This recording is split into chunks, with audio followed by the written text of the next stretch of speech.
Hey everyone, welcome to the American Sidebar podcast. I'm your host, Joe Fitzgerald. The date is October 13th, 2023.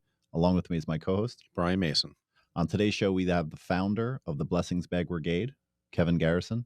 Brian, can you tell me a little bit more about Kevin Garrison and where we can find him?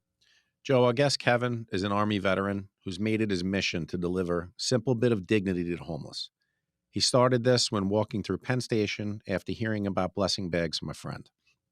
He collects and hands out these simple bags of dignity, focusing on 10 items: socks, toothpaste, body lotion, toothbrush, toothpaste, deodorant, body wash, bottles of water, snacks, and shaving razors.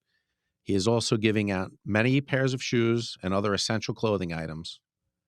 This mission has also grown exponentially over the last few years. Groups of people now gather to donate and bag these items and help deliver them to the homeless. You can find the Blessing Bag Brigade on social media sites such as Instagram, blessing_bag_New Jersey. You can find them on Twitter at Blessing Bag New Jersey. You can find them on Facebook under Blessing Bag Brigade New Jersey. You can find them at their website, blessingbagbrigadenewjersey.org. And you can also email them at blessingbagbrigadenewjersey@gmail.com if you want to learn more and maybe get a little bit more involved. Stand by for the show. Tick, tick, boom. Who bringing the noise? Go, baby, we bringing our toys. Separate men from the boys. Chopper be singing, she'll be on the voice. Bang, bang, we gon' ride out. Gang, gang, we don't die. How you doing, Kevin? Awesome. How are you doing? Awesome. So it's funny, kind of just getting started here. When I was looking originally on, the website and stuff, I thought it was just, it wasn't just homeless. I thought it was like veterans and stuff like that. But can you kind of explain the mission? Yeah. So basically, we help out homeless and those in need. So those in need could be veterans, could be somebody who maybe their house just caught on fire. All of a sudden, they become homeless. Yeah. They just need some immediate help. So we work with anyone that really is in need. Obviously, my emphasis would be on veterans because I am one. Mm-hmm. But as you may or may not know, it's so hard to find veterans that will actually come out and say, "Hey, I need help." Yeah. How does one kind of reach out to you guys? Is it something that you guys seek out? Is it something that they seek out? Yeah, we usually go to them. We're at the point now where we actually do some street work, or we go to homeless shelters, or we go to soup kitchen and food pantries, pretty much all over New Jersey. That's cool. Yeah. Do you guys reach out? I know there's a lot of organizations that actually do stuff like this, but I'm sure they reach out as an arm for them. I specifically, I'm in Ancient Order of Hibernians. I know, Columbus and kind of all the others. They do all their things as well. Mm-hmm. So, what's your interaction with them? Do you work with them on certain things? Or yeah, so we we work with any organization that's willing to listen and wants to work with us. You know what I mean? So we work with Aquinas. We actually work with the Hibernians. We work with probably most of the food pantries and soup kitchens in Monmouth County. Okay. Some in Ocean County, and we work with the city of Newark and go into their shelters and stuff. A lot of times what we'll do is we will go to the organization, or they'll call us and say, "Hey, we want to do a project with you. What can we do?" And so what we do is we hold what's called a supply gathering and packing event. And what that is people will come gather the 10 supplies that we have and that we pack in the bags. They'll bring those to a location, and then together as a community, we pack those bags. Then I'll take those bags and go to any number of organizations to hand those out. Cool. Is that like volunteers? Help? All volunteers. Okay. We're 100% volunteer run. No paid employees in the organization whatsoever. Awesome.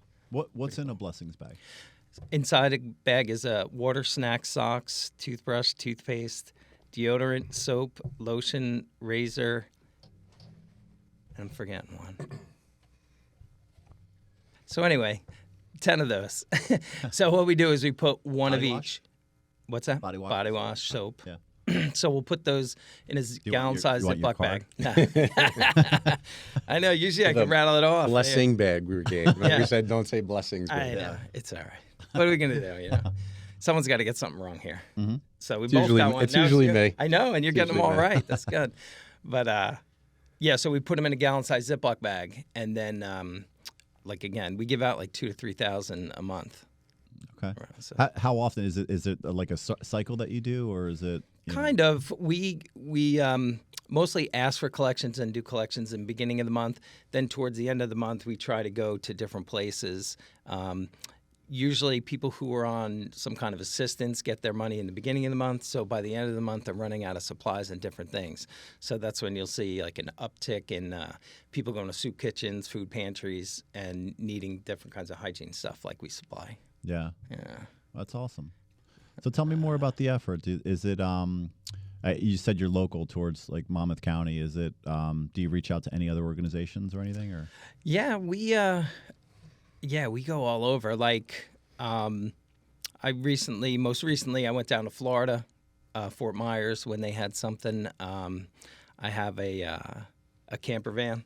So I can. So I threw a whole bunch of supplies in the camper van, and I headed down there. That was for the hurricane? Yeah, yeah. So I met up with another organization called Reach Out Worldwide, and buddied up with them, and I hung out with them for about 2.5 weeks, helping clean up and do stuff, and handing out blessing bags and that kind of thing. But so we'll go help wherever is needed. You know, most of the time we try to stay with for the most part, the same, at least region or groups of people that we deal with. So, if we go to St. Mark's in Keansburg, they know we're going to be there once a month. So if somebody needs supplies of that nature, they'll go there and say, hey, is there a blessing bag here that I can have? So that's pretty cool that we've kind of grown something that people know what it is, so they know to look for it, and what to call it. So that's kind of cool.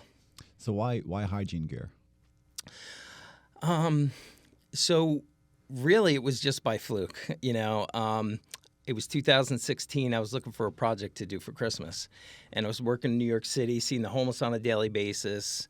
And, I struggled with depression for many, many years and was finally able to get out of it. So, I thought, if I could help them not feel the way I felt all the time, even if it's for that one moment, maybe it's something that, that's worth doing. And a friend of mine posted a picture of what was called a blessing bag on social media. And it was some of the same items that I mentioned before. And I thought, as part of a gym, and I thought, we always did stuff. I was like, maybe they'll want to do this. But, kind of knowing the stigma of homelessness and how people feel and think, I wasn't sure, And so I put it out there on social media and said, hey, for Christmas this year, I want to do this project. I'll pack these bags and we'll put different things in them. And I'll walk around New York where I worked, and I'll hand them out before and after work. I worked the 11 to 7 shift. And to my surprise, man, people just started dropping off stuff at my apartment, and it just took off from there. Wound up handing out like 200 bags in 2 weeks, and, thought, all right, I did my good deed for the day. I'm done with this. And my friends had other plans. They said, how long are you going to keep doing this? And I was like, well, as long as you keep giving, I'll keep giving, thinking, So it's grown exponentially, right? Yeah, I was like, they're not going to keep giving. And then they did, and they kept giving. And I was like, well, I got to keep doing this. What am I going to do with all this Got stuff? you on that. When you hear about this too, you want to help. Like me right now, I'm like, I want to, I want to get people together and actually help you out. Yeah, it's such a simple project, really. Yeah. I mean, it's travel-size stuff. When you go, when I would go on vacation, I'd take all the travel-size stuff and I bring it home with me, like I was going to use it, and it sits in a basket, and then I bring my other stuff that I had, so it was easy for people to give those kinds of things, and they did all the time, so it was really neat. Yeah, it was funny. It was easy. I donated last year around Christmas time, and a coworker of yours, her name's Anne Marie. I'm sure she'll listen later, but so. It was weird. So she sent. It's not weird in that sense, but she sends me. I was like, "How can I help?" And then she came over and she was like, "Oh, well, here's we do everything on Amazon is easy." So she gives me the list and just pick from this list or whatever it is. So I'm like, "Okay, cool." So I went in there and kind of picked or whatever. But at the time, it was funny because I didn't know anything about the Blessing Brigade, right? So for me, it was like, you know, don't they need like food or like anything like that? You know what I mean? Yeah. Yeah, he's not running a soup kitchen. Yeah. I was like, I don't think they care about like, and then I start to like, you know, kind of think about it, and I'm like, wow, it's an interesting idea because I'm sure nobody's thinking about that. Yeah, yeah. So we delivered to, like I said, a lot of soup kitchens and food pantries. And once I realized, well, let me back up, because once I started helping out in New York, I thought that was great. I'm helping out in New York, but I live in New Jersey. Like, what's going on? Actually, we around jumped me? around a little bit. Yeah. Take me from the beginning. Like, I know that you've seen a friend of yours doing it, but you know, take me through kind of that whole kind of process of, you know, you had the idea, okay, I'm going to do it. You know, how did you get started from there? Yeah, so the idea, like I said, came from a post, just social media post. And I thought, oh, that's a pretty cool idea, because I was looking for something to do. People give food out all the time. What's different? Like, I like to be different. Yeah. And so that was the draw. And then, you know, being in New York City and seeing those folks, and when I would give it to them, you know, just they're used to getting food. So when they looked at me and looked at the stuff and was like, wow, socks?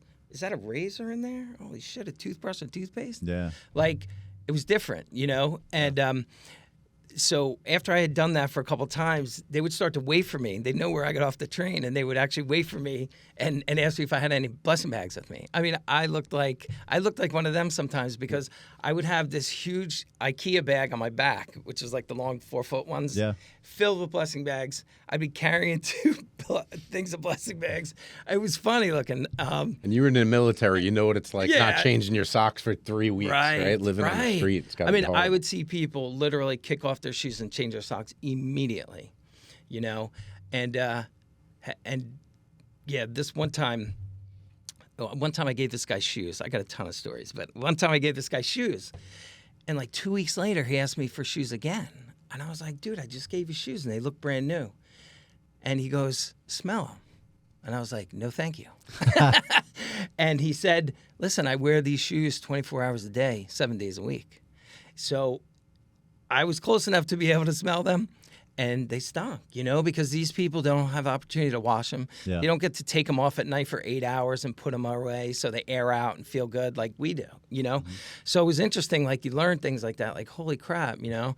And, you know, there's this one guy, I always tell the story, Barry. He was kind of, he was going through depression, and he was always hung out in the same spot in Penn Station. He actually showed me around Penn Station and showed me who all the people were who were either homeless or in need, because you don't know. Yeah. Someone could be coming home from work, look dirty, sitting on a bench waiting for, you know, how can you judge everyone who, you know, you start, and so it's a weird thing, you know, you're like, you think, oh, I know who's homeless. You don't. You know? Yeah. And so, yeah, he introduced me to everyone, and then they all used to call me by my name as I was going through Penn Station. If you've ever been there, you've seen it. It's big.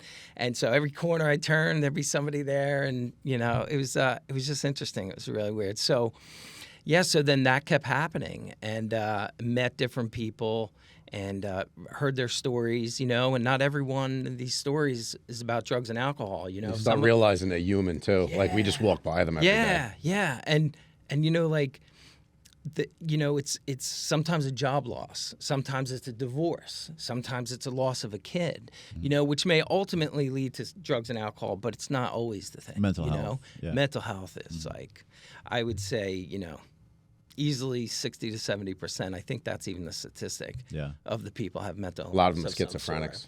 sort. Schizophrenic, depression. I mean, I lived with it for years. I know what it's like. I mean, you just, you know, there's nothing you could do that could get you out of your own way, no matter what. The sun could be shining the brightest you've ever seen it, and you just can't get up.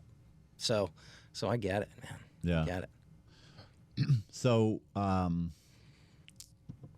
the funny thing, like, just thinking, you know, through the whole process, it's amazing to me that you would, you know, just give your life to this. You know what I mean? I think that's amazing. Like, for somebody just to, you know, just, I know it feels good, right? Like, sometimes if I'm going by or I'm going to like 7-Eleven or Wawa or something like that, I walk out and I, you know, I try, right, just, to kind of assess the situation and make sure it's not drugs, alcohol, or anything like that. I'll give money, or, I'm going out there and I'll ask them what they want to eat or something, and I'll bring a sandwich back.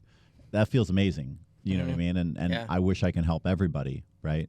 But something like this, if it's organized, you can. Yeah. Right? Yeah, you can help enough. Yeah, most people want to retire and go on a boat every day. I- You're hanging out, helping homeless people who are Yeah. in bad situations. Yeah, it's different. And then, to further the story, like I was saying, I, wanted to help out where I lived and what was going on. So I started going to soup kitchens, which I'd never been to before, really.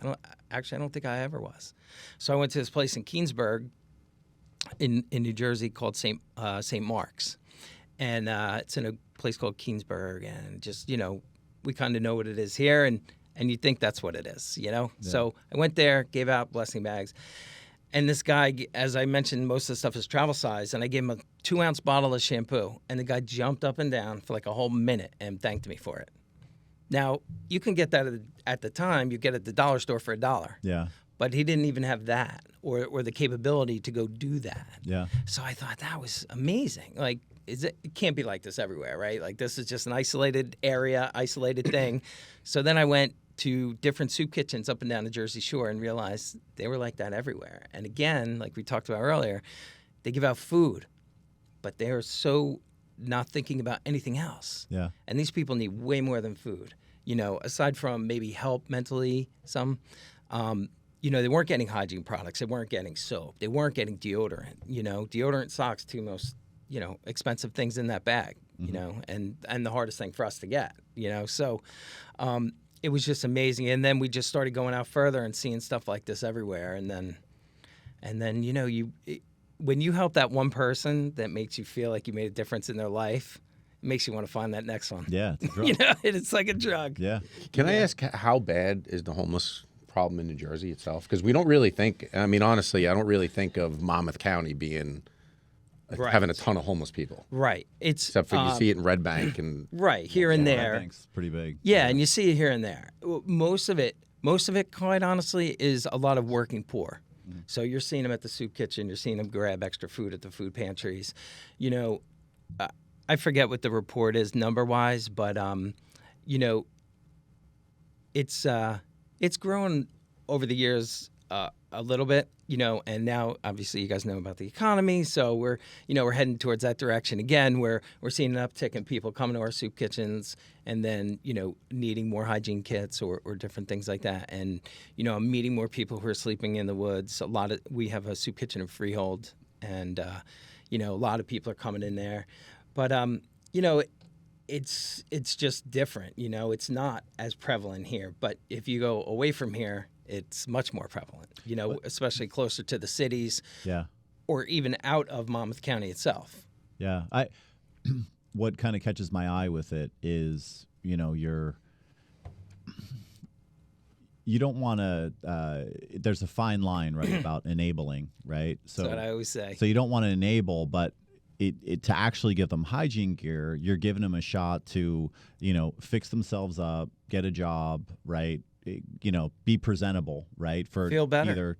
Feel better. Yeah, feel better, or go over and get the job at or go to your regular job, right? Right. It's, kind of whatever it is. It's not having deodorant. People, if you walk in and if you're willing to go get a job, it's not really something that, if you smell. And I used to work with people that didn't wear deodorant, and they were just from another country, Yeah. So yeah, it's different. But I always now it's funny. On the hyper extended side of this story, you go in somewhere and someone's wearing perfume, and for me it's always like, much. Where are you from? You from from Europe? Eastern European, and a cologne and the perfume, right? Are you doing that for the gym? When my kids put it on, I'm like, "What are you from? Eastern European? You're wearing cologne?" Baby? Yeah. Well, if they say I smell good, I'm like, it's my deodorant. That's what I say. Yeah. So. But that's awesome. So tell us some of the things like, is there any kind of special things that you do for holidays like Christmas or Thanksgiving, stuff like that? Or? Not really. Yeah. And the reason is because, we're out there helping people every day, just about. So we try to, people around us want to help more during those times. But you know what? we always say, people are hungry like 365. Yeah. Not just Christmas and The Thanksgiving. Christmas volunteering comes at the out. soup kitchen feels really good. Right. That one day. Right. It's like going to church. Same Yeah. thing. Well, Christmas.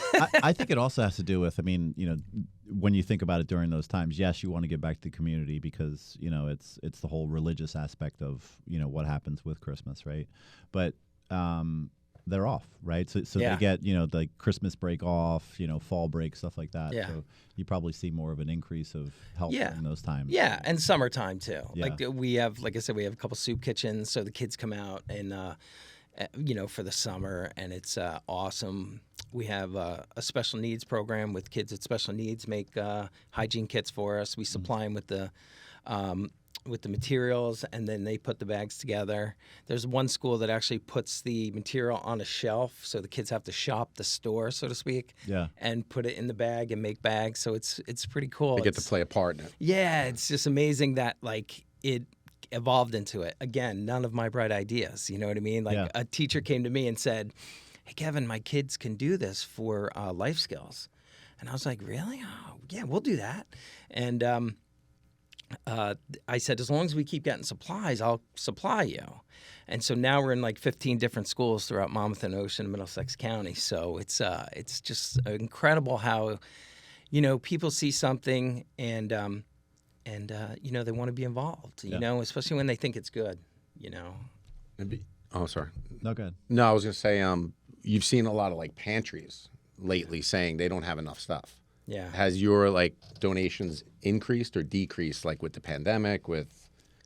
I'd say we during pandemic we were great. Like we had people were always looking for volunteer things to do. So what we would do is but schools were shut down, so we didn't have kids with special needs making them, but we had some. So we would have people, we shortened up the bags to 50 each, and we would hand them out. People would come to our supply center, pick up, bring it home, and then make it with their families.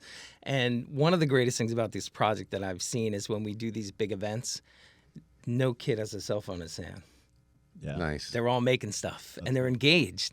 And you guys have kids, so that's one of the things we thrive for, is to have them engaged and not just on their freaking cell phones all the time. And it was really cool to see that, and it's been like that ever since. And so, in saying that, now our supplies have dropped off some.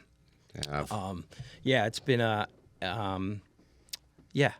it's been Put out a been national tough. call for everybody that goes to a hotel to rate everything That's and bring it. in. That's all they got to do. Yeah. That's actually pretty smart. That's smart. What about how many? You're hired.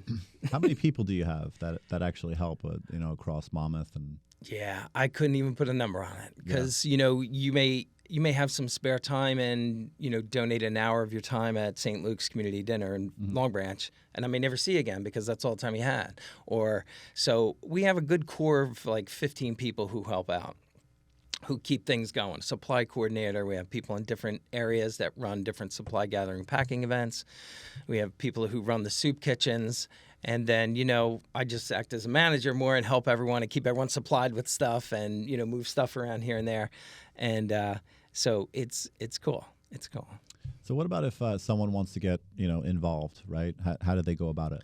So they go to our website at blessingbagbrigadenj.org, and we have a volunteer opportunities tab, and it's so easy to sign up. You just click on the tab, you look at what things might be available to you at your times, and just sign up. People love it because it's so easy. So easy. That's cool. Yeah. Yeah, to me, it's I'd love to kind of get involved, especially with my kids. Yeah. I think it's we have them doing like soccer and stuff like that, which they're not engaged. They're too young, like 4 and 5. But I have a 4 or 5 and a 9-year-old. But the 4 and 5-year-old for sure would love to just put things together. They right? do. Yeah. They do. We're in a lot of schools, in almost all the schools in Middletown. We're in schools in Freehold, Manalapan, and so we hold events in those schools like during school time. So like the PTA will call us up and say, "Hey, can you do an event?" So I'll go speak to the kids. talk to them about giving back to the community and why it's important and how it makes you feel good and everything. And then, ask them if they want to help. Inevitably, they all say yes. And then they gather the supplies up that we have. And then as a school, we pack blessing bags together, which is awesome because, one of the things I wanted to do with this charity as it started is make it a community. Make it a community of people. Like anyone could help. So many charities out there, you have to be a certain age to help out.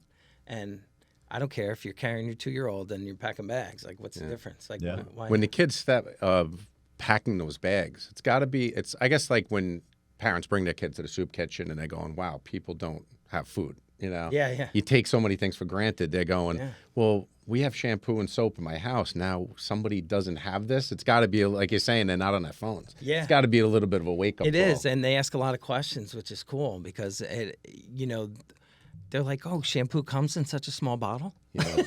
Yeah, they can't believe they're not used to people not having that available. Yeah, soap is really that small sometimes. Like, it's just eye-opening to a lot of them. And then, to me, then that's engaging to their parents, too, because they go home and talk to their parents instead of being on their phone. So maybe I'm doing something really good. I don't know. No, you are. You definitely are. You try. Curious. So your background, right? You are a veteran, combat vet. I could see. Yeah. How many veterans do you run into out there? I would say at least one a week. We do work with the VA in East Orange, West Orange. So we'll go there and we'll actually give out hygiene kits there.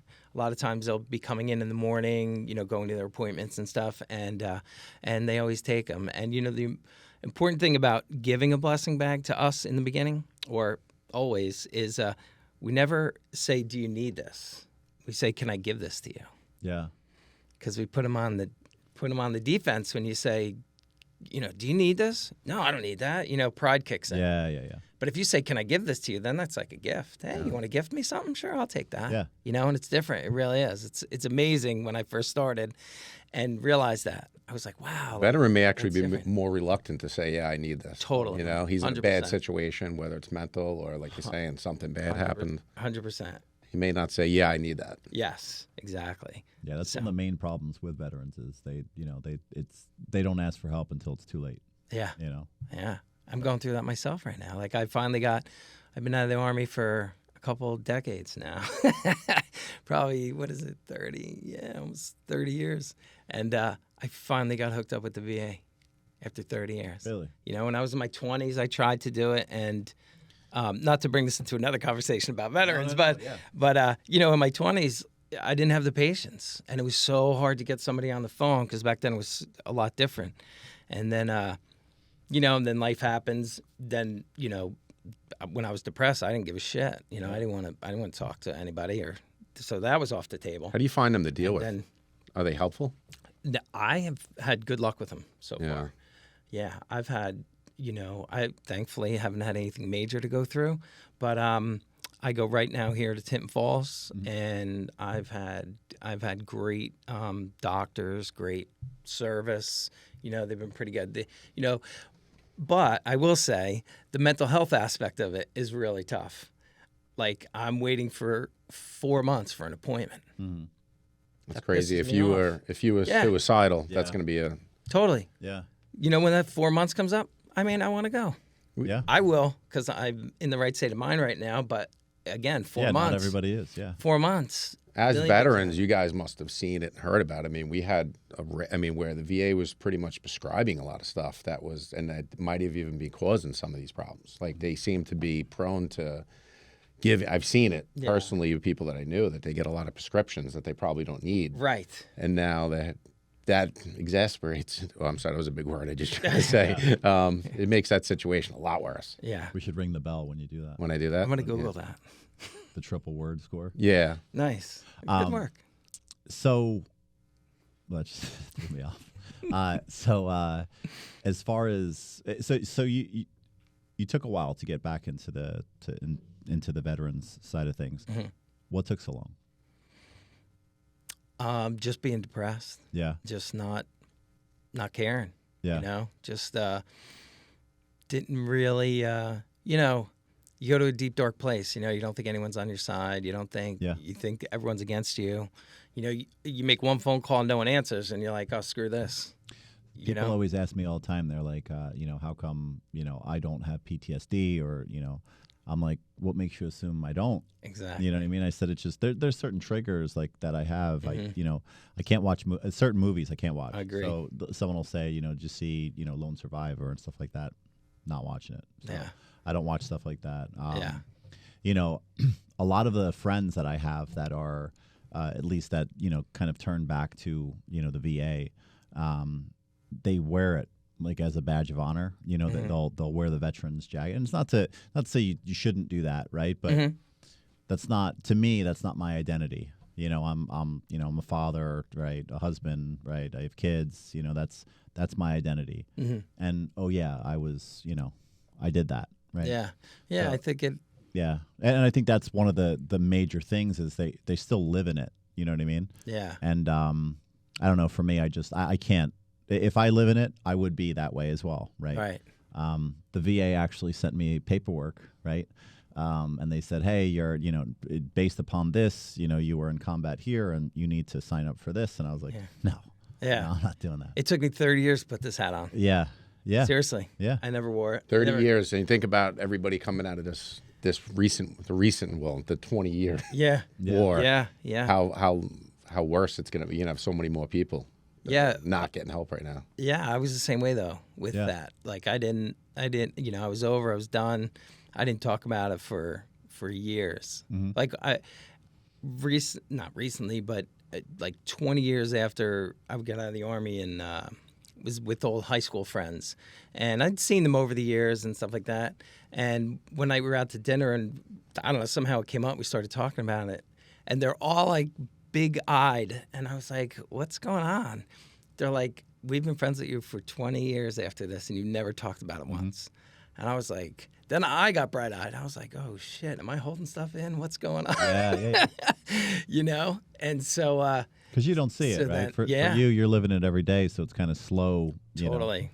And them, it's like Totally. this, So speaking, and then so I already went through my fatherhood stage, even though I'm still a father. They're older, and they don't need or want me anymore. Did you have kids when you were in the military? Or No, Okay. no, after. And then, so now it's time to get better. Yeah. Yeah. So you focus on that's where yourself I'm at. because, Yeah. and I think that's what it is. You kind of, kids, I'm assuming most kids are out, right? They're out Yeah. of the house. Oh, yeah. That's when you turn right back around again. You start reflecting on yourself, right? Yeah. And Yeah. yeah. For me, it's I can't do it. Like if you talk to anybody that knew me from my prior lives, I rarely talked about it. Yeah. Brian likes to say that I'm a Marine, right? But generally before Not that, today. I didn't really. I was warned. Fuck around, find out. So I kind of, I was doing my thing. You know what I mean? It was like that was kind of just way back. Yeah. So I never really, got really too far. I never really explained to people, like when I met people, oh yeah, I was in the Marines and I did this. Yeah. I didn't. But you get to a point, I think, where you kind of reflect on your life, and that was a part of it, and it's a big part of it. Yeah. But It creeps back in. Yeah. I'm a little older. Pushing it down when you're having, because the stress of having kids, and then the yeah. stress that you were going through that private Yeah. in your Yeah. depression. Yeah. That might, Yeah. shoving it down isn't always probably the Yeah, best. I yeah. always kid around and tell people, just shove it down, just Yeah. hide it, but it's not always the best way It's to what go. all good Irish Catholics did. Yeah, oh yeah, absolutely. Someone posted. I'm friends with different people that are in the military. Our Marines have. I was in two separate Marine Corps units. One of the units actually has a messenger on Facebook, so they kind of all talk every once in a while. It's an artillery unit, so they'll kind of sit there and like hoorah, and they'll say like all the artillery type talk. Is always on there. We'll share pictures and stuff. But it's funny. It's I can remember, and this is the funny part of just being in the military in general. there's 130 guys, right, in our in our in our unit, in our battery, I guess it's battery Right, in the right. Marine Corps or in the artillery. So there's an operations unit, right, and then there's also an artillery unit, and I can remember every one of their names. Yeah. It was insane. Like I was going through the list. I was like, yeah. And you remember, like, as I'm going through, like, people that are saying hi or whatever inside this messenger, I don't know how. It's just, there's people I can't even remember from high school. You know what I mean? And, I've been with them for 12 years or whatever it was. Yeah. Right. And yeah, I remember every one of them. I can remember every instance where I met them. And, in most cases between the operations and guns, we barely even talked. There was certain times where we met. I was on truck. I was a truck driver, and I would deliver. They put me on a supply truck, so I was delivering water all the time. And and back then I actually had a hardcore accent because it was before I lived in California and kind of warded it out. You had a deep Jersey accent. Yeah, That's the so worst. like it's Joey with water over here. So, Coming from Brooklyn, I don't know what it's like. having an accent. Yeah, you don't. yeah, you can't even tell. No. I thought you were from like Kansas or something. Yeah. So, but yeah, I think it made us who we are, right? Yeah. So, Good, bad, or indifferent. yeah. I mean, I don't want to be the same guy that I was, before. I'd probably be in jail. Like, full disclosure. I think most of us, quite honestly. Yeah. We hope the military was going to help us out. Yeah. Some of us it did. Some of Not us me. I was a good boy. Yeah. I remember Sidebar. one of my friends. I came back, and it was about 2 years after, and I just the properness of how I carried myself. I sat down. I remember going to lunch, and I sat down. I put like the napkin on my lap, and like took the fork and the knife out, and he's just like, "Who are you?"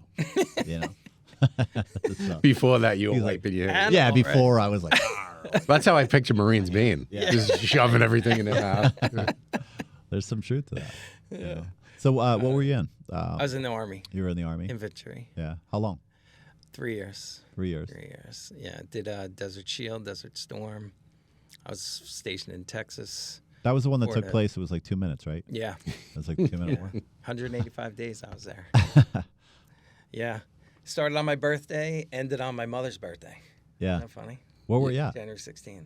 I was in, so I was the farthest, in the end, we were the farthest left flank up by the Euphrates River in Okay. Iraq. So we were the sweeping mission we were supposed to, if they didn't retreat, is to push them out to the ocean so they'd be trapped between us and the Navy and then Yeah. 82nd and all this other, and the Marines. Mhm. And, we just, we caught a lot of prisoners. Yeah. We just saw a lot of, things. Yeah. So that was, I drove a Bradley. Okay. So that was pretty cool. One night we drove from freaking Saudi Arabia to Iraq. I drove like 36 hours straight. I was eating coffee on a spoon. Yeah. Oh, my God. Like I was, So because real quick, Yeah. I tried to sit in the back of this freaking thing. Holy, I didn't know I got motion sickness. Yeah. I was back there. I was like, what the hell? I was like, get the frig out of the front You're seat. better I'm off driving driving. again. Screw that. Because I had the shield open. I could at least get fresh air. was it the Sanka packets? Yeah. Yeah. Yeah. For people that don't know, and inside the MREs. I was going to say, it's got to Yeah. be in an MRE or Yeah. something, right? Yeah. Yeah. I did the same thing, but I used to chew it like chewing tobacco. Yeah. I used to put it in my Chew the Sanka packet. Yeah. I used to just put it in and just like chew it. People used to think, well, what are you Marines doing? don't know how to open shit. I was just like, "Arr," like took the whole thing, I had the sugar and stuff in there too. Which Yeah. is weird. Just mix it all together. Oh, it was straight coffee. Threw my Relax. cheeks around, Oh, my I ate it like a man.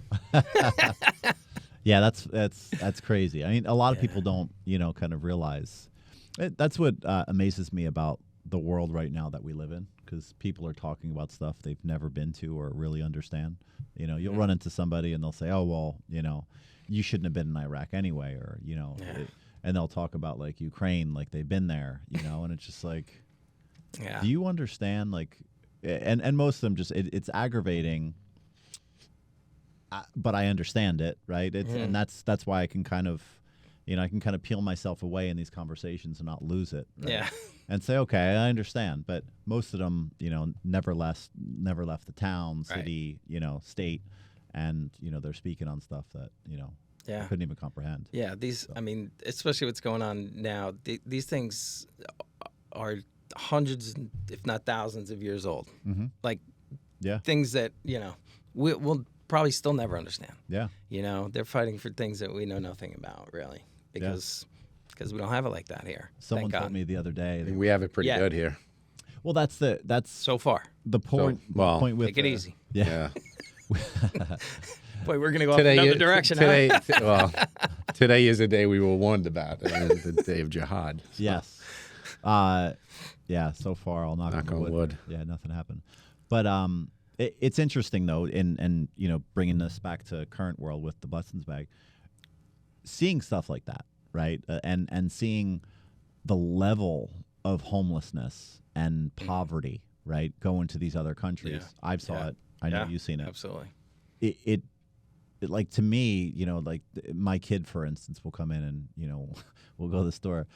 I hope to God he never sees that level of poverty, or he ever has to, right? Totally. But we'll go into a store and he'll say, he's so matter of fact about it, right? We'll go into a store and I'll get him a toy and he's like, no, I want 2 toys.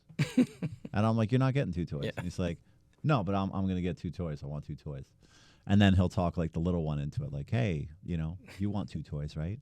And I'm like, you realize what my dad would have did? Yeah. He would have just walked right out of the store. Yeah. And I probably would have got a beating for Right. it, Yeah. Yeah. So, but I think that's what's amazing, in what you're doing is it's, there's so many levels of poverty, and our poverty in the U.S. doesn't even, isn't even registering in these other countries, right? So Yeah. That's what, what you do makes it so astronomically better, right?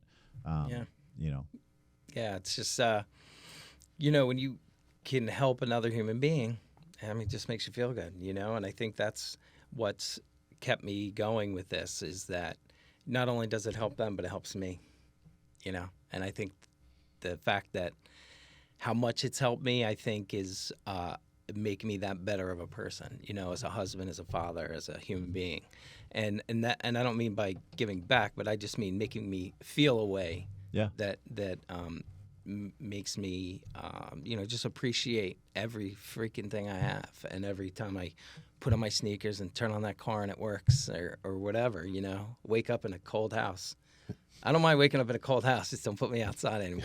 You know what I mean? Yeah. But, so it's interesting. And then to see other volunteers get that feeling, and you could tell when they get it. You could see it in their eyes, like when they've had their epiphany moment or They're getting satisfaction. I call it God shots. I don't know how you guys feel, but I call it God shots. It's when God hits you with something and you're like, oh, yeah, wow, that's what that's about. Yeah. And it's so great to see. So I truly believe that, and this is my own personal belief, but I truly believe, going back to the God aspect of it, I believe that we're all part of one tree, right? And, there's all these branches coming off this tree, and all of us are connected. So when we help somebody, we all feel it, right? We feel, it's deep down in our bones and our cells. We actually feel it, Yeah.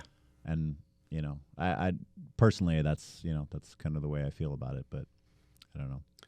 Yeah, helping that, giving that person that blessing bag brigade might have stopped him from pushing someone onto the subway tracks. You never know. It's Seriously. It goes into other areas. Yeah.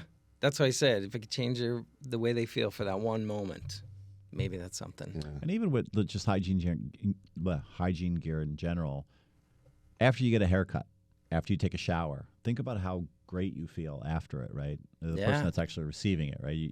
You get out and you're like, oh, I feel great. I just got a haircut, Yeah. And even though you still, like myself, I still got a big nose when I get out of it, right? It's not like it cut my nose off, right? But I still feel great when I get out. I'm like, Well, that's what I talk to kids about too. Like, because I'll speak for myself, but when I was a kid, I might forget to brush my teeth. You know what I mean? So by the end of the day, when I remembered or was sent to the bathroom to do it, and I did it, it felt good, and that's what I tell them that, sometimes, by just, you get a little dignity back by getting cleaned up and feeling good, getting a haircut, getting cleaned up, not having filthy hands all the time.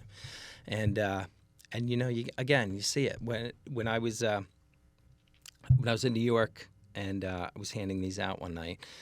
I had just got done handing out, I don't know, whatever it was, 20, 30 bags that night. And I had to go to the bathroom. And there's this one bathroom in Penn Station that you really don't go in because it's mostly homeless and you couldn't find a place to go anyway. So, but I was like, at the end of my wits, I like ran in there. And at that sink were 4 guys using the blessing bag I'd just given them. Nice. They were brushing their teeth, shaving, and washing up. And I was an like, awesome feeling. Holy. I'm like, maybe this is something, and different things like happen like that along the way. I saw this woman who's dark skinned. She grabbed the bag, looked in it, noticed there was lotion in there, and ran around the corner. And I was like, what did she do? Like, what was in there? Like, because sometimes other people pack them. I don't know. Maybe is there a 20 in there? $50 bill? What is it? So I run around the corner. This woman's legs looked white. Yeah. White. She took out the lotion and started putting it all over her legs. Like, that's how messed up she was, Yeah. And, like I said, people kicking off their shoes immediately and putting new socks on. Like, I can picture that feeling because I remember, as you could probably identify with, as being in the Army and Marines. Yeah. And, your boots get wet or you're sweaty or whatever. You take your socks off, you put new ones on. You're like, that feels better, just even for that second, Yeah. And so to see those kinds of people, do those kinds of things, it's, you rethink life sometimes, as drastic as that sounds, When we'd get back from the field, right, and there was some times where, I was wearing the same socks for like a week, maybe 2 weeks, and I wouldn't bring the field gear back into the house. So I would go to the laundromat, bring, my sleeping bag and all the other stuff. I'd wash that. But I'd burn the rest, even my boots. It's like, no way I'm bringing this back into my house. It stunk that bad. Yeah, it was so bad. Terrible. Yeah. I mean, you go camping for 2, 3. I mean, I go camping for 2 days with the kids, and I come home. My wife is like, "Oh my God, everything has got." You couldn't clean up. Yeah. Yeah. Even boots. I mean, like the boots cost like $110 a pop, and there's no way I was bringing them back in. But you're saying that guy 2 weeks and his boots were disgusting. Yeah. Yeah. Because I never thought about that. Like that they didn't change their shoes or take them off, Some guys would use their shoes as pillows, so they were able to do that. But if you weren't able to, then, It's a whole terrible problem in the country. You see people. I remember working in the city, and I remember seeing guys laying in the street, and, and it's raining. Yeah. It's wintertime. Yeah. I'm sitting there at, it's 4 a.m, we're working, and these guys are. I remember one night seeing a guy open up a rat trap. And he took drugs out of it. Wow! Like he had cocaine in there, and then that's where he hid it. Oh, it was in like one of those boxes they had for rat poisoning. Yeah. Oh my gosh. And the guy was living in Midtown on the street, and you're going, there's got to be a better way, but he could be. Who knows whether he's a drug addict, mentally ill? It's just and it was raining, in a sleeping bag. Yeah, yeah. Well, it's funny when you said before about giving money to them. People ask me that kind of thing all the time. Oh, should I? I know I shouldn't give money, and I always say, well, why don't they think you should give money to them? Yeah. They're like, oh, well, what if they buy drugs or whatever? I'm like, what if they do? If that gets them through the night, maybe that's what they need. Yeah. Like people don't think about it like that. They're like, oh no. I want. If I give them money, I want them to go buy 2 Cokes and a hot dog and eat. Well, too damn bad. Either you give from the heart. I mean, or I don't feel give the same way. I don't want to. I feel like, well, I'm going to spend that money on myself. I don't want to give it to somebody who's well, I think also on the other side of this, if especially with the craziness that's going on with the fentanyl and trank and all the other stuff, it's like you could be killing somebody by giving them money. You know what I mean? So, well, that's That's a little drastic, but I'll let you have it. It's in everything. It's in cocaine. But they're going to do it anyway. Yeah. They are. Whether you give them that $5 or whether they panhandle and get it, sooner or later they're going to get it and they're going to do it. So, my thing is that, as long as you give with an open heart, what happens after you're giving doesn't matter to you. Yeah. You just got to give. People, I get this a lot. people will be like, Aunt Millie just died, and I want to give you her clothing, but I want you to bring it over here. Why? Yeah. Do you want to give her clothing, or do you want it to go to somewhere that you want it to go to? Yeah, just give it. Just give it. Like, it shouldn't matter. You've already taken that step and did something good with it. You gave it to an organization that's going to do something with it, whether it's ours or any other. And whatever they do with it, they're going to use that for the best possible thing, whether it's giving it to people, whether it's selling it, getting money for it, or whatever. Because I hear people say that too a lot. Oh, I don't want to give to this organization. They sell their clothes for money. Yeah.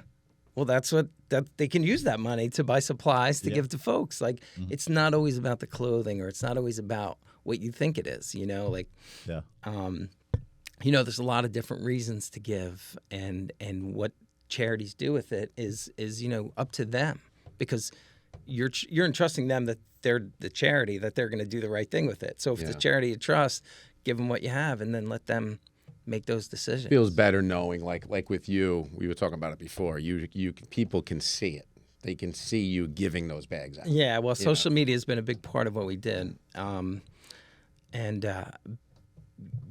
think it's important. I think you have to be transparent like that with a lot of things. Yeah, when you find out a charity, like 80% of it goes to the people working in the office. Or something. We won't say about that one in Red Bank then. Is that what you're talking about? Oh, I'll call it out. I don't care. Yeah.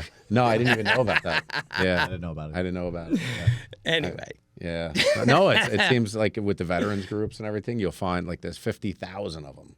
Yeah, it's hard to say like who's doing the right thing. No, it is. There's a certain percentage that you're our organization is not. Our bylaws are in it that nobody gets paid unless the board decides that someone warrants being paid. We don't do that. Yeah.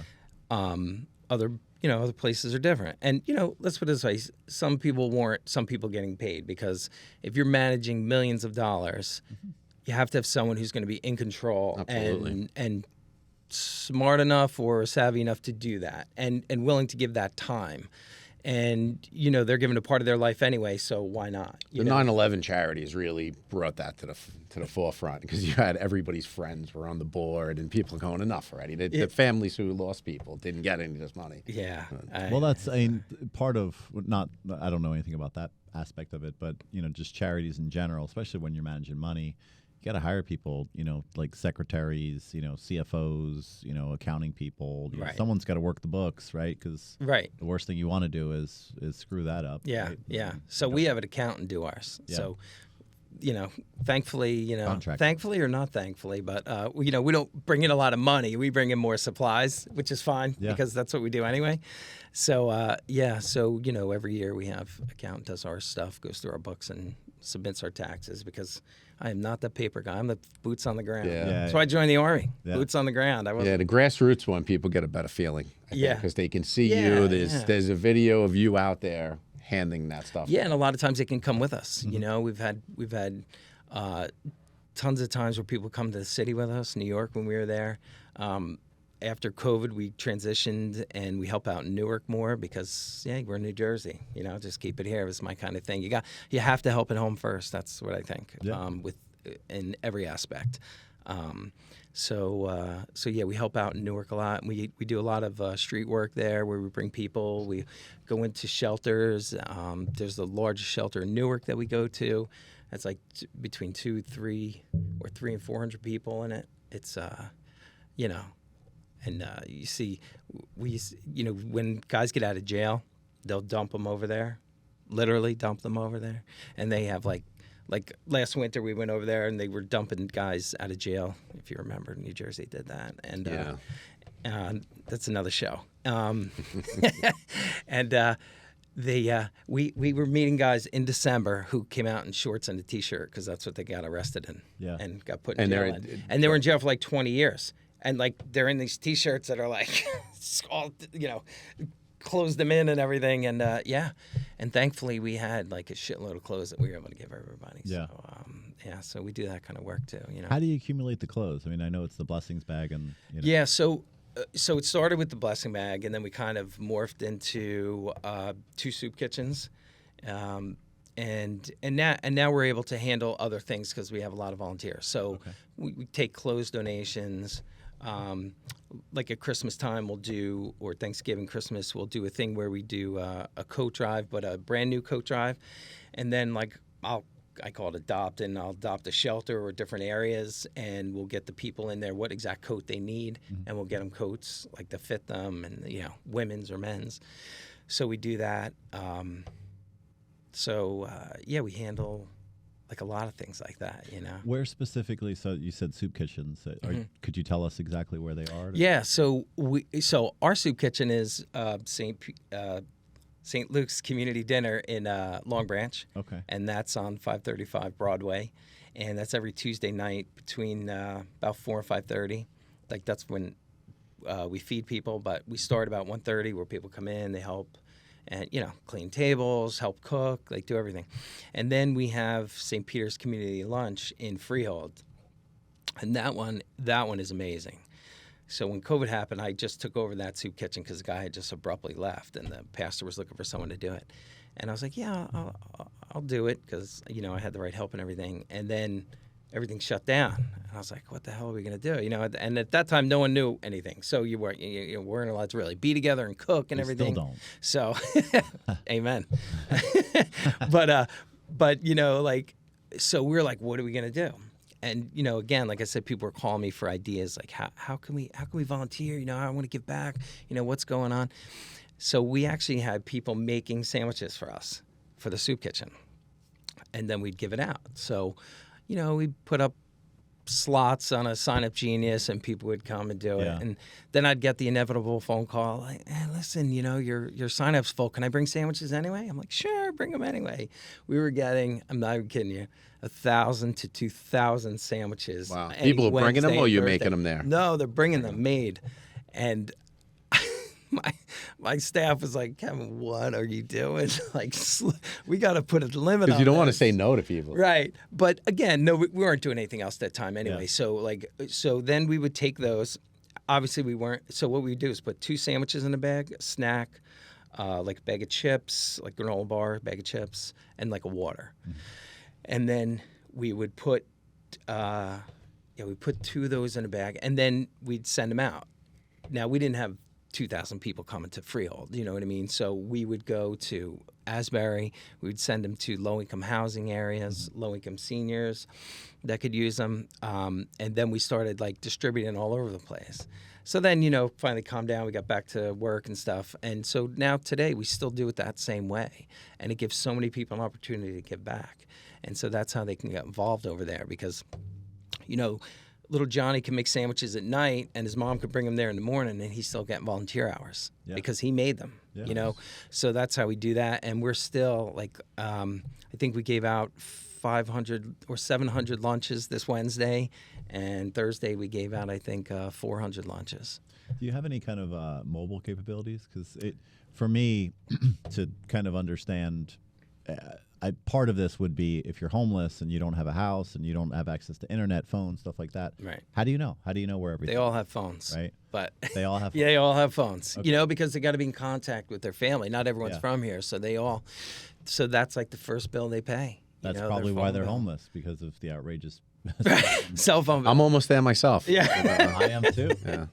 I know. You see a lot of kids. You got to get Metro PCS, not to plug them. But I mean, I was paying $40 a month for like what they call that in 4 California? phones. Because it started in California. What do they call it? They call it Getro. Oh, yeah. Yeah. They probably call that here, too. Hey, we'll take them as a sponsor. Yeah. If you're out Sponsored there. by Getro PC. Do you see a lot of kids?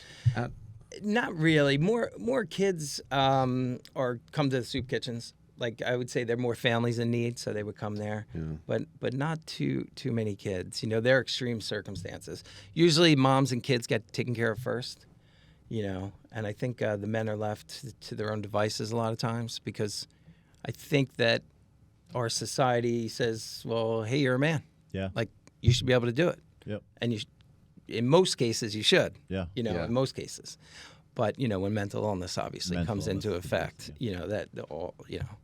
and then with that, usually drugs and alcohol. Do you see anybody volunteering, like mental health professionals volunteering at these places to try to help them? Yeah. Yeah. So we have we work with Seton Hall, Monmouth University, and another Georgian Court, I think, and they send their nurses over. So they come to our soup kitchens and like they'll do blood pressure checks, or they'll just get involved and talk to people, sit down at their little like kiosk, and they'll tell them about mental health and different things like that. So yeah, they're always there, and sometimes people from the hospital will come over and do stuff if it's a match. We don't do any kind of shots or anything like that, if you know what I'm saying. Yeah. I don't allow that to go on at our facility. Well, you don't want to kill them. I don't want to kill him. I don't want to kill him. I don't want to give him heart disease. Yeah. Just saying. Keeping it real here. For the kids or the families that come in. Yeah. Is formula like Pampers, stuff like that? Do you guys take stuff like that? We do. We really take everything because we've become a great source to outsource to other people. So I know where there's a like a diaper pantry that does that stuff, or I know where there's kids, moms with if you want to give some plugs, give some plugs. Yeah, like the Bayshore Success Center in Leonardo. Okay. They'll take a lot of diapers and things like that. There's this place called the She Shed in Matawan, or actually they're in Keensburg, and they do great stuff with women and feminine hygiene kits. We bring a lot of our female stuff and kids stuff to Madonna House in Neptune City. Oh yeah, Madonna House is great. Yeah. That they have woman, a very good reputation. That woman is a saint, man. She adopted I don't even know how many special needs kids. What's her name? She's put me on the spot. Why'd you do that? You brought her up. I forgot. the saint from Madonna House. The saint from Madonna House. Got it. So anyway, now that's gonna. Sorry. I ruined the whole podcast. It's over. We'll have Vince. Just edit that out, Vince. Dub her name over. That's all. I'll look it up when we're done here. It'll be like a robot voice. Yeah. But So what else? Organizations. We work with. At Christmas time we work with the Rain Foundation. Sometimes we'll bring them. If people donate toys to us, like that's not really our thing. I've tried to do that before, and there's.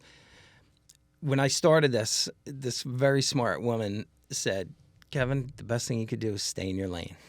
Yeah. And I was like, all right, I can understand that. I could see how it can get out of control because you'll be accepting everything, right? And it's, totally. Yeah. Totally. Like clothes was the last thing we started to accept because that's a nightmare. That is a nightmare. Especially dealing with used clothes. Oh, if you think you're fine just because you got a big spaghetti stain on there, but other people don't like spaghetti stains. Yeah. You know what I mean? And so it's but now that we have the capacity to deal with it, it's easier. But that's a tough. But because this would happen in the beginning. There were floods in Texas. I think that was 2017, somewhere in there. And then there was something happening in Puerto Rico, and I was getting all excited. I'm like, yeah, we'll help this, And then I was talking to her, and she's like, Kevin, just slow down, man. You're doing great. You can't help everybody. Yeah. She's like, you're doing great. Like, don't try to be everything. And I was like, you know what? Texas thing was crazy. That was crazy. Yeah. So then we did. Then I just totally focused on Blessing Bag, and then the soup kitchens came along, and sometimes you just can't say no to some things, one thing I learned is that, when opportunity comes by, sometimes you got to grab it, and that's, and it'll find a way to work out. Because if you're an entrepreneur, because that's what this is, it's running a business, same thing, just not getting paid for it, unfortunately, but that's fine. But that's what it is, you learn how to run a business. And you're getting paid, just not in money. Amen. Yeah. Hell yeah, every day. That's like, you ever hear of the Machine Gun Preacher? It was a movie, right? So that guy and he actually started and he made it into a business. But what he did was it's Mark Wahlberg, right? No, I think that was a different guy. But he actually, the people he was saving, they actually started businesses. And he goes, now I don't have to ask for money. So he started the kids that he was helping. He put them to work, and they go, "What is this, slave labor?" And he goes, "No, it's started businesses and had them run it, and it's successful."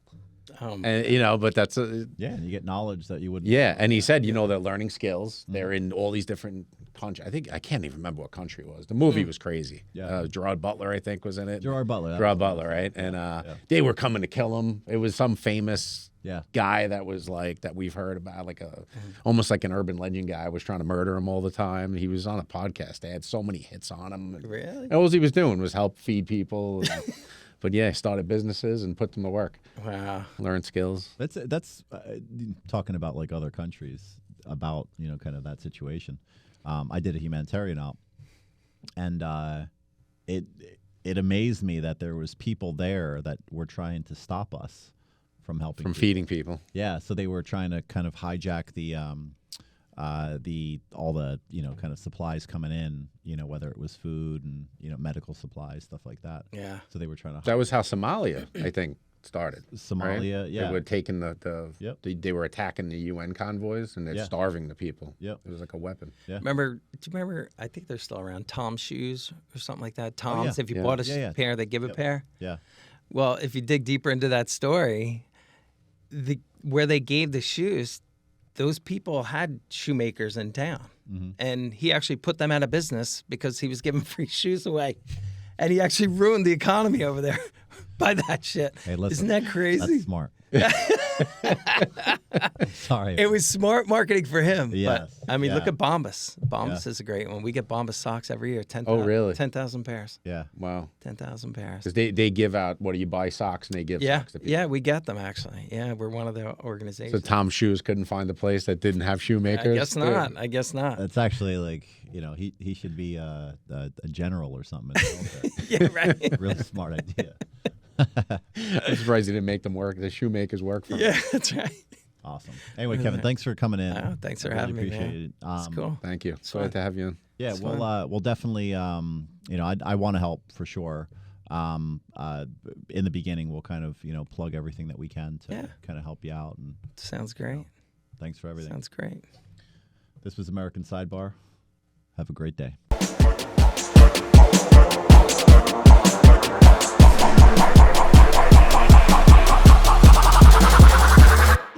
Like a boss.